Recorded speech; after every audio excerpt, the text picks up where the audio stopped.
Assalamualaikum warahmatullahi wabarakatuh. Perkenalkan, kami dari kelompok 2 akan mempresentasikan hasil kerja kelompok kami, yaitu mengenai ruang lingkup kesehatan mental.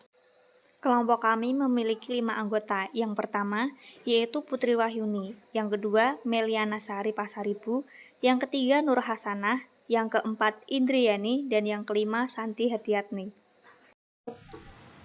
Baik, saya akan melanjutkan materi yang pertama, yaitu tujuan kesehatan mental bagi kehidupan individu. Nah, manusia diciptakan dengan fitrahnya, yakni meyakinkan kehidupan yang bahagia,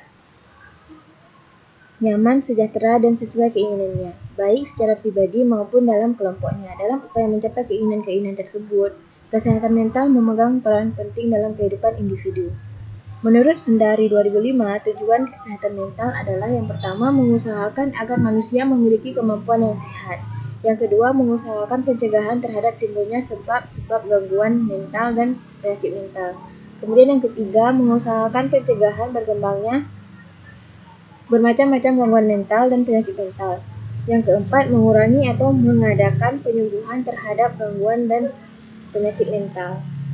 Nah, kemudian sasaran dalam kesehatan mental.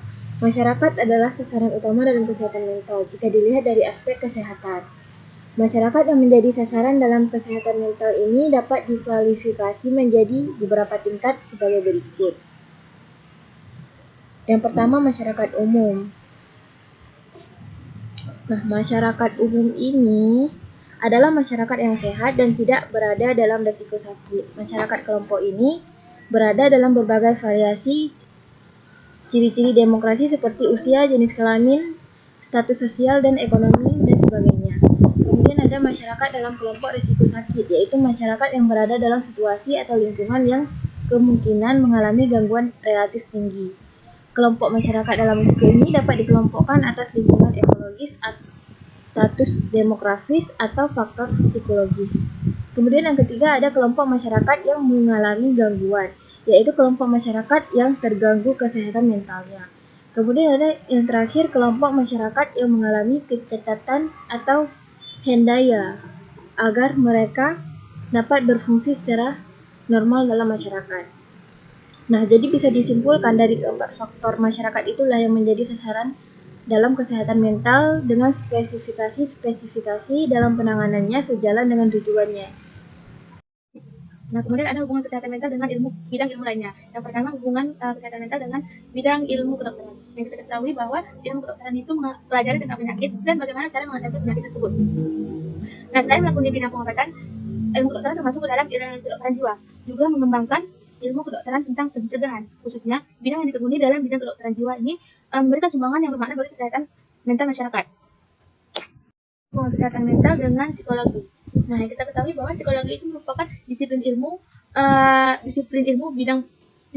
tentang perilaku manusia yang diantaranya mempelajari tentang dimensi psikis manusia dengan segenap dinamika perilaku manusia, baik itu manusia yang normal ataupun abnormal. Nah, memahami kesehatan mental masyarakat tentunya itu membutuhkan pemahaman tentang proses bagaimana psikis yang mempengaruhi perilaku daripada masyarakat tersebut, baik itu perilaku yang sehat ataupun perilaku yang tidak sehat. Hubungan kesehatan mental dengan bidang sosial antropologi. Perilaku dan sistem masyarakat termasuk nilai sosial budaya yang menjadi pokok perhatian dalam sosial antropologi. Dalam berbagai studi dimengerti bahwa aspek sosial antropologi itu menjadi bagian penting dalam kehidupan umat manusia, baik fisik maupun mental. Nah, dalam kesehatan mental, dimensi sosial antropologi ini perlu diperhatikan dengan baik untuk memahami keperluan maupun strategi intervensinya. Nah, intervensi kesehatan mental akan berhasil jika mempertimbangkan dimensi sosial dan budayanya. Mental dengan ilmu pendidikan. Nah, ilmu pendidikan yang kita ketahui bahwa mempelajari tentang perubahan perilaku manusia secara normatif. Nah, selain mempelajari materi yang diberikan, ilmu pendidikan ini harus ditempuh agar perubahan perilaku itu lebih efektif lagi. Nah, ilmu pendidikan tertentu memberikan kontribusi bagi bidang-bidang kesehatan mental, khususnya dalam pengembangan intervensi pada masyarakat. Nah, prinsip-prinsip pendidikan dimanfaatkan untuk meningkatkan kesehatan mental pada masyarakat. Hubungan kesehatan mental dengan disiplin ilmu lainnya. Nah, disiplin ilmu lainnya itu seperti ekonomi ekologi, biologi, dan studi agama.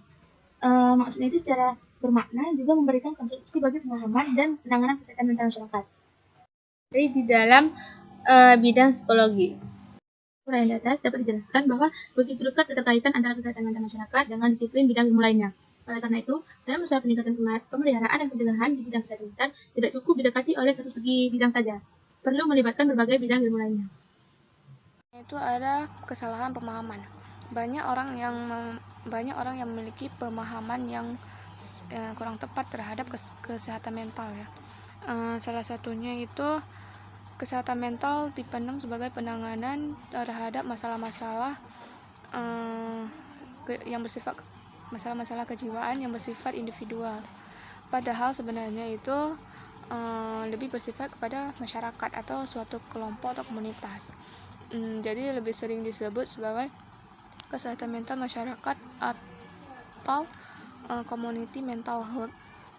Sebenarnya ada kesehatan mental individual, juga tidak bisa dibiarkan begitu saja karena penanganan utamanya itu lebih pada kelompok atau suatu komunitas masyarakat.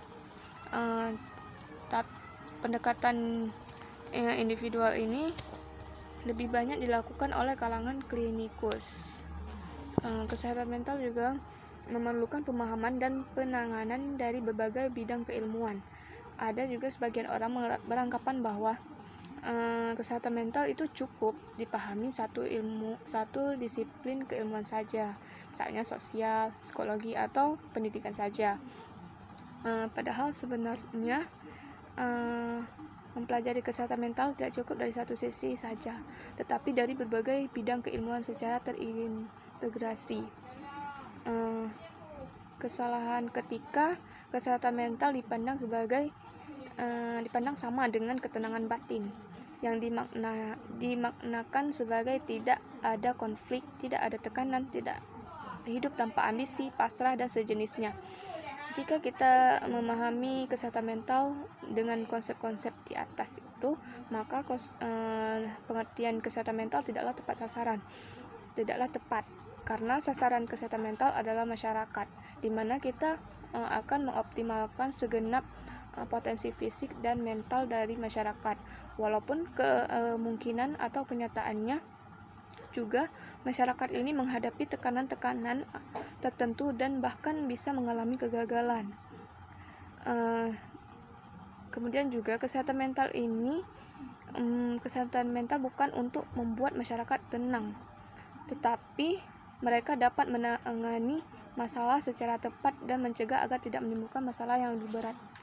Di mana kesehatan mental ini bukan untuk membuat masyarakat lebih tenang, tapi untuk membuat masyarakat bisa menghadapi masalah yang akan dihadapinya di kemudian hari yang lebih berat lagi. Baik, materi yang selanjutnya ialah pihak yang dilibatkan dalam kesehatan mental. Nah, sejalan dengan ilmu yang berkaitan dengan kesehatan mental masyarakat ini, sangatlah jelas bahwa pihak-pihak yang dapat dilibatkan menangani kesehatan mental juga dari berbagai bidang keilmuan. Nah, jadi berbagai kongres kesehatan mental selalu melibatkan berbagai disiplin ilmu untuk memecahkan problem-problem kesehatan mental yang melanda di berbagai negara.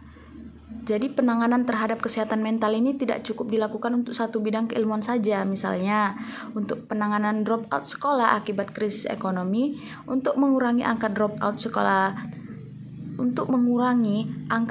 sekolah tidak cukup dilakukan dengan memberi motivasi di kelas oleh guru, tapi kenyataannya juga diperlukan intervensi lain yang dipandang sangat strategis, misalnya intervensi dalam bentuk beasiswa.